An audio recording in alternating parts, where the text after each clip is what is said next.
All right. Hello. Let's start this, I guess, the first actual lecture in this course. And we're going to look at just the basics of complex numbers, definition of the complex numbers. We're looking at subsection 1.1.1. Now, modern mathematics, a lot of times what it does is something that you wouldn't think of maybe as the obvious thing to do, but we take a false statement, something that isn't true, like all polynomials have a root, and instead of figuring out which polynomials have a root, we change what it means to have a root, and we change it so that this statement is correct, right? It's actually exactly what we do in definition of complex numbers. So let's look at some examples. You start with the natural numbers. And we get the integers by basically saying, well, we want to solve equations like this, right? Let's say n plus 2 equals 1, right? So you need minus 1 for that, right? I mean, in some sense, all you're saying is minus 1 instead of a placeholder that will, that will solve this equation. All right. Well, you could go further. You could look at some equation like 2x equals 1. Well, that's not possible to solve with z, but we could get the rational numbers by basically saying, well, I want to solve these guys. For example, the solution here is 1/2. How do we write 1/2? 1 divided by 2. Did we really solve anything, or did we just make up a new concept, right? Now, we could start with the rational numbers, and well, we can't always take limits, but well, if we want to end up in Q, but well, if we start, if we throw in all the possible limits, we get the real numbers, right? So now we can take sort of limits willy-nilly. So, so let's go further. Suppose that I have this guy over here, z squared plus 1 equals 0. I want to solve that, right? I'm basically back to this statement, all polynomials have a root. I want this guy to have a root.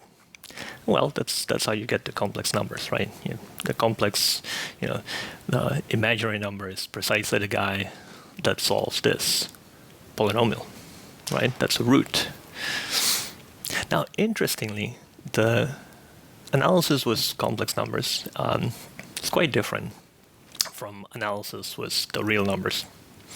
The main difference is that in analysis, in complex analysis, basically, we look at what happens when you ask for the complex derivative, and you'll see more of what that means. And interestingly, you get all sorts of weird statements. So, for example, right? A couple of examples. If you can differentiate once, if you have a function that's once differentiable, you can differentiate twice, right? Why should that be true? Every function kind of acts like a linear function. See that it's like, for example, there are no maxima. If all derivatives are 0 at a point, the function is constant. Okay, this one might not seem as as weird, but it's not true if you're just looking at even infinitely differentiable real functions. And we get lots of other similar statements.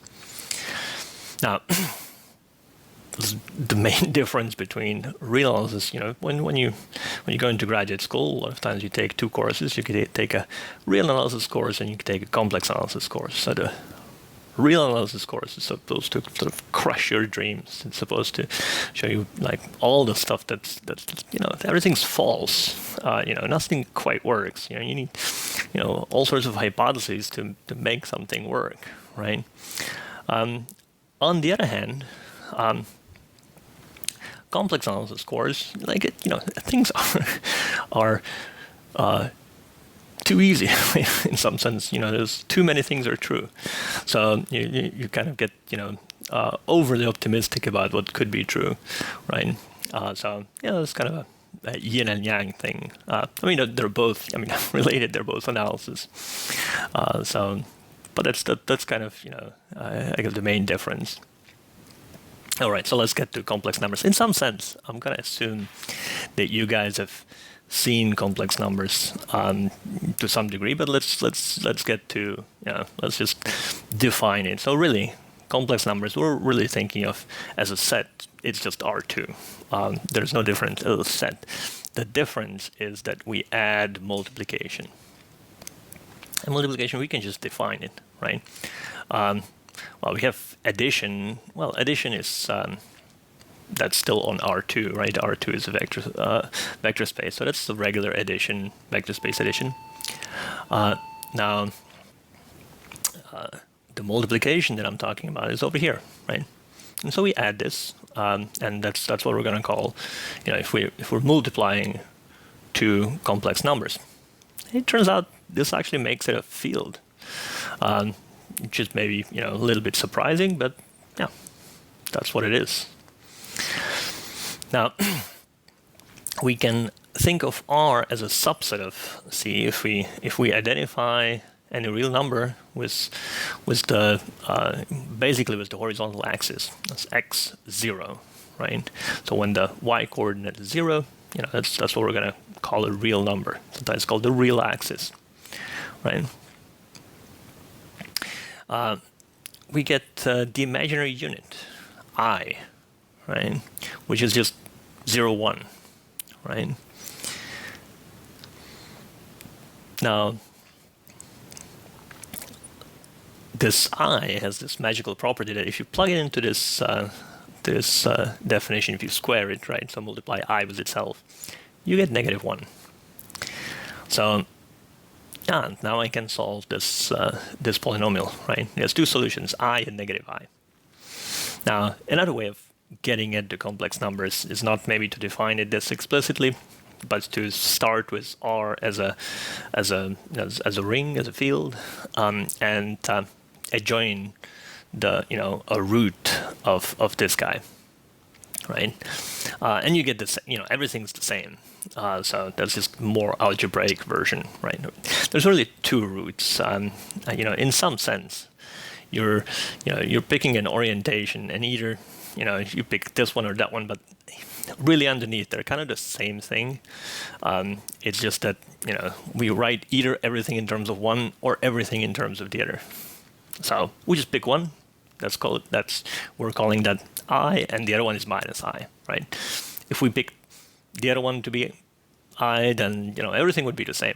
You wouldn't be able to tell the difference. All right. So from now on, when we write xy, it's well, we're not going to write it. It's when if xy, we'll write it as x plus iy, because 1 and I are actually the basis on. It's actually the standard basis for R2, so we can just write complex numbers as x plus iy. It's usually called the Cartesian form of the complex number. So we're going to just do that from now on.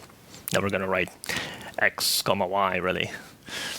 Now, as I said, there's two roots to that polynomial. So everything can be flipped over. We can look at the other orientation. We can look at the world in the mirror, right?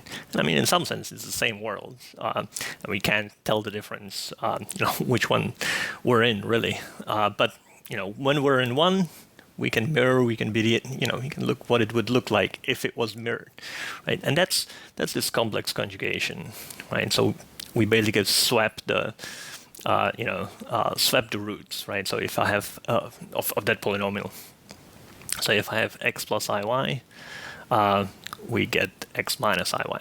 So that's the complex conjugate, right? Now let's give some names to the x and y. We call it the real part,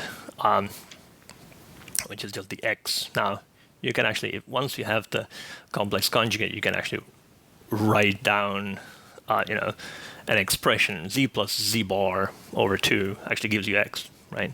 So so you could just write that. So that's the real part, the x. Imaginary part is the y, And again, I can write it as a, in terms of, an expression in Z and Z bar, right? So that's the imaginary part, right? Maybe something just the imaginary part is the y, not the IY, right? That seems to be a somewhat common mistake of some beginning students. So just the y, just the real part that's the coefficient of the y. All right, now if I have an arbitrary expression, well, nice one, let's say polynomial, in x and y, I can plug in these expressions in Z and Z bar and get an expression in Z and Z bar, and I could expand this if I wanted to, right? So this thing in terms of x and y is something in terms of Z and Z bar, right? Or maybe even vice versa, right? I mean, if I have something in terms of Z and Z bar, I have something in terms of x and y, right? It's the same thing, right? So in some sense, it almost looks like Z and Z bar could be, separate variables, independent variables. And to some degree, it actually works like that. So, all right, that's it for right now. And so next time, we're going to look at a little bit more of the geometry and the topology of the complex numbers and the and complex valued functions, and just the very, very, very basic analysis that one does with them.